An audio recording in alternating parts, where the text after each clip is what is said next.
We have seen that the method used to escape from a headlock in a ground grappling situation is dependent upon just how the opponent is holding us down and how he is reacting to our attempted escape.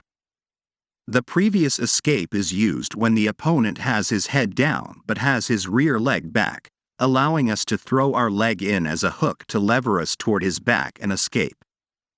Say that now our opponent senses our attempt to throw in the hook and brings his rear leg forward, preventing us from hooking our leg in. Now we shall need a different means of escape. Again, we see a central theme of training in Brazilian Jiu-jitsu, the idea that in preventing one form of escape the opponent leaves himself open to some other form of escape. 1. John is holding Bobby in a tight headlock. John has his head down tight, so any escape that relies upon pushing the head back is inadvisable. Moreover, John has brought his left leg forward, making it very difficult for Bobby to hook his leg over John's hips as he did in the headlock escape too. As always, Bobby's first reaction is to turn to his side toward John and pull his left elbow into his ribs. Bobby's left arm comes around John's back and grabs the far shoulder. 2. Due to the position John has adopted as a means of frustrating the first methods of escape, it is relatively easy for Bobby to simply get to his knees.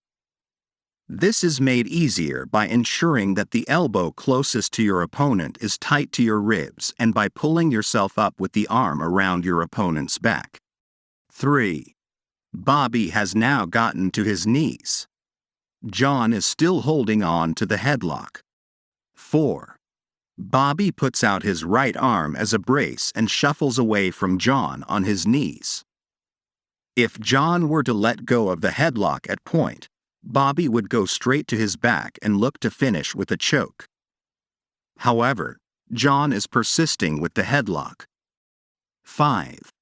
Bobby's goal is to pull John in a direction where he cannot brace himself, thus overturning John.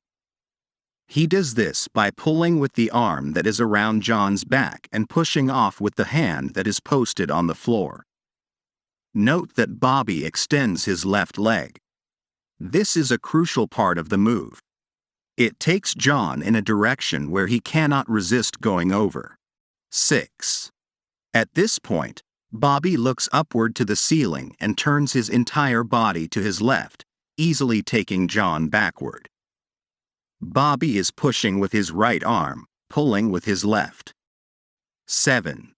The only way John can resist being put on his back would be to release the headlock and brace out with his arms. However, this would allow Bobby to escape and go right to his back. Since John has elected to stay with the headlock, Bobby simply turns to his left to overturn John. 8. Bobby places John on his back and takes a dominant position. There are many attacks Bobby can employ at this point.